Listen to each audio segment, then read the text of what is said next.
Como relatada nos evangelhos, após a instituição da Eucaristia, Jesus partiu com Pedro, Tiago e João para o Monte das Oliveiras, no local chamado Getsemane, que significa prensa de azeite.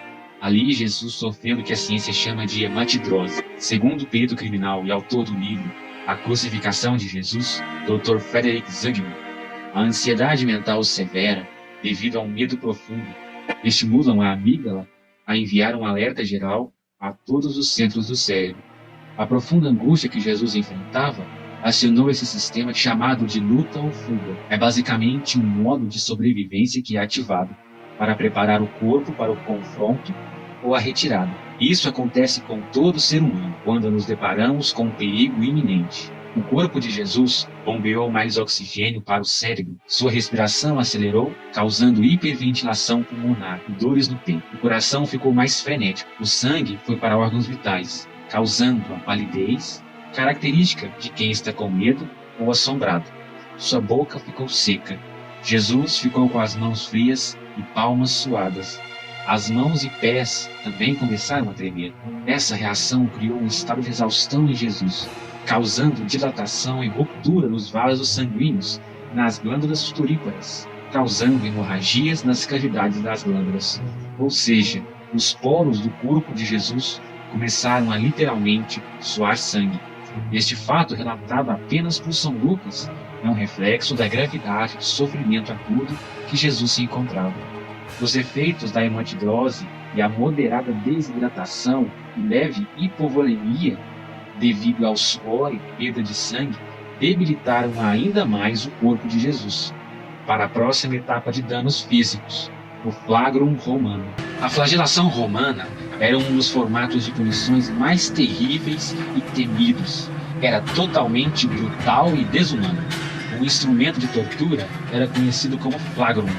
Esse instrumento era basicamente um chicote com 3 ou 2 cordas de couro, no qual nas pontas era amarrado esferas de chumbo e ossos de carneiro quebrado. A análise feita por Dr. Pierre Barbet, autor do livro A Paixão de Cristo segundo um cirurgião, constata que as consequências do flagrum no corpo de Jesus foram violentas hemorragias, acúmulo de sangue e líquido nos pulmões e possível rasgos na região do baço e no fígado. A vítima também sofre de tremores e desmaios. Segundo ele, a vítima era reduzida a uma massa de carne, dilacerada e destroçada, ansiosa por água, diz o legista. Geralmente, no processo, a vítima era despida e acorrentada pelo pulso a uma coluna de pedra baixa, facilitando a tarefa dos executores.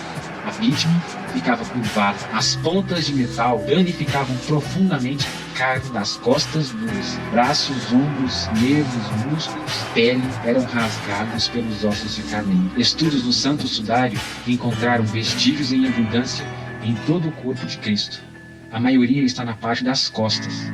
O número de impressões do flagelo totalizaram cerca de 117 marcas, considerando que o flagrum seria composto de 3 tiras de couro, Deuteronômio 3. Como o processo envolvia a religião judaica, a lei de Moisés recomendava 40 golpes menos 1. Os golpes do flagrum, quando acertaram as costelas de Jesus, causaram grandes dificuldades na respiração. Ele não conseguia mais ter uma respiração completa devido à dor. Praticamente, Jesus estava sendo asfixiado por dentro por causa dos danos nos pulmões e a dor nas feridas. Os danos foram tantos que os ossos da costela de Cristo ficaram expostos. Estudos mostram que uma única fratura na costela pode ser responsável por uma perda de sangue de até 125 ml. Jesus entrou em um estado inicial de hipovolemia e choque hemorrágico causaram grande fraqueza em Jesus.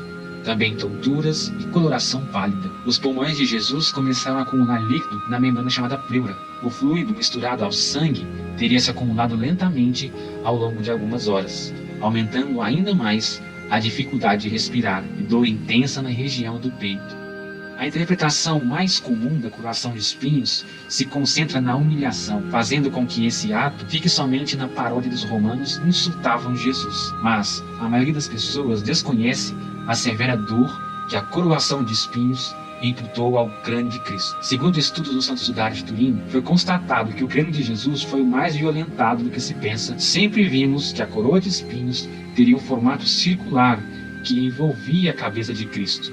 Mas, na verdade, o que os soldados romanos teceram foi uma espécie de gorro de espinhos, que chamavam de pileus. Esta carapuça produziu cerca de 70 ferimentos na cabeça de Jesus. Todos nós sabemos o quanto essa região é sensível e de fácil sangramento, por causa do grande número de vasos sanguíneos. Uma vez que a coroa de espinhos foi enterrada à base de socos e pauladas pelos soldados romanos, rapidamente os espinhos tornaram o rosto de Jesus extremamente ensanguentado e sua barba e cabelos encharcados de sangue. Os botânicos ficam entre duas espécies de pinheiro, o Ramos liosdesse, da família das ramináceas, e o Ziziphus spina Christi. O Dr. Michael Avery, professor de botânica na Universidade de Jerusalém, conta que são muito semelhantes em sua morfologia, causando certas divisões entre os especialistas. O Dr. Frederick Zugby, médico legista, afirma que os espinhos eram duros, espaçados e afiados, chegando a ter cerca de 15 centímetros. Poderiam ter sido trançados em forma de gorro, confirmando as revelações. Esta forma de trançar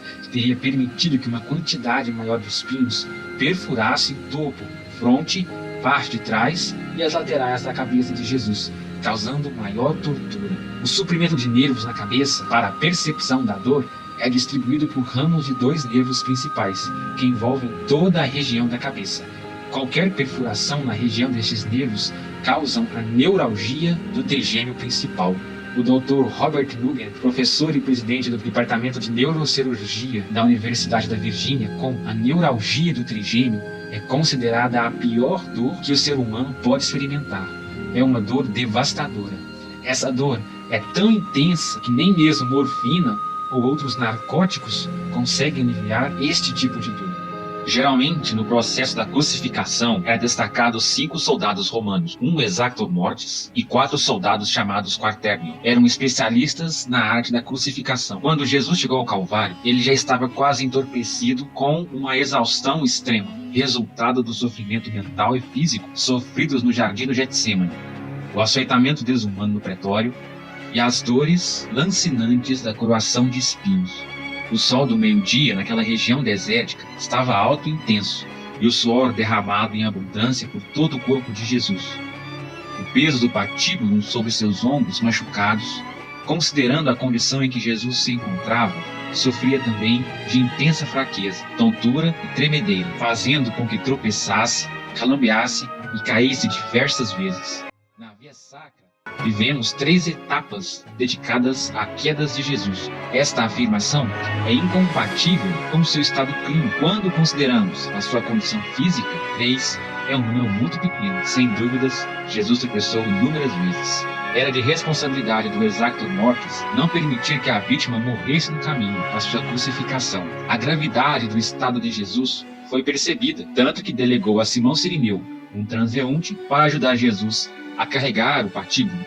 A vestimenta de Jesus estava totalmente colada em suas feridas por todo o seu corpo, devido ao sangue coagulado, por causa da flagelação. Como dito nas Escrituras, os soldados romanos lançaram sorte sobre as vestes de Jesus, provavelmente porque túnicas de uma peça só eram valiosas demais para serem rasgadas em várias partes. Assim, o vencedor arrancou as vestes de Jesus, enviando sacudidas de dor por todo o corpo. Todos sabemos que a melhor forma de retirar uma atadura de um ferimento coagulado é de uma vez só. Pense em quantas dessas dores agudas Jesus sentiu. A pior de todas as punições, a crucificação é, por assim dizer, uma evolução de uma outra forma de tortura também extremamente bárbara, o empalamento.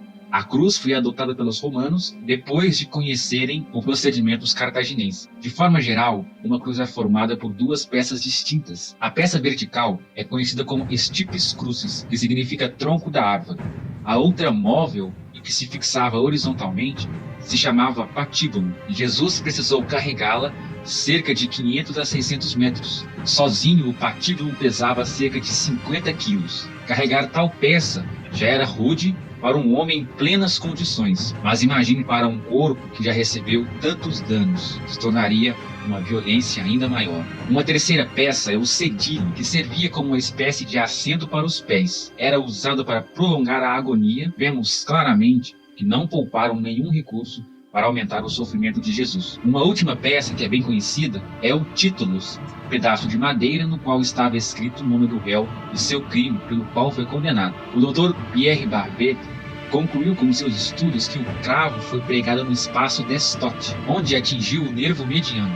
Os cravos usados na época de Jesus eram feitos de ferro, com o eixo quadrado gradualmente afilado da cabeça à ponta. Os cravos, cujo aspecto fizera Jesus tremer, eram de tal tamanho que, segurando pelo punho, excediam embaixo e em cima cerca de 1 polegada. Tinham cabeça chata, da largura de uma moeda de cobre, com uma elevação cônica no meio.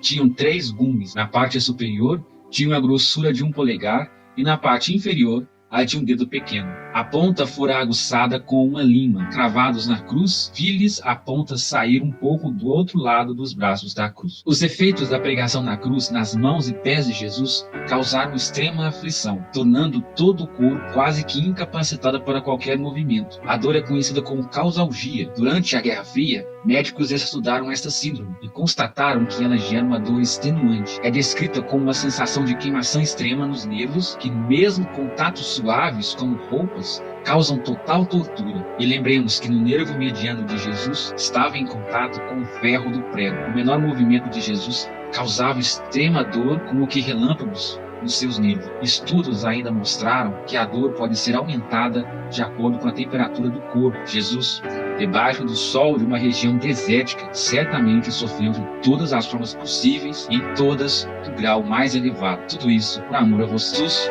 Morreu cravado na cruz no dia 14 de Nissan, sexta-feira, 17 de abril do ano 30. As causas da morte de Jesus foram parada cardíaca e respiratória, devido ao choque hipovolêmico, devido à flagelação. Jesus, em comparação com outros crucificados, morreu de forma rápida, claramente devido ao brutal flagelamento. Antes que Jesus morresse, os sumos sacerdotes pediram a Pilatos que, segundo o costume romano, mandassem dar fim às vítimas, quebrando suas pernas e forçando uma morte mais rápida por asfixia. Jesus já se encontrava sem vida. Para maior segurança, o soldado Longuino, segundo a tradição, desfere o golpe derradeiro no corpo de Jesus, atingindo o lado de Cristo. Do lado de Jesus brotou sangue e água. Os médicos concluíram que o pericárdio, membrana fibrosa que envolve o coração, e outros vasos sanguíneos, como a aorta e veia cava, foram perfurados pela lança, que fez jorrar sangue e água, que ali estava acumulado pelos ferimentos desde a flagelação brutal no pretório.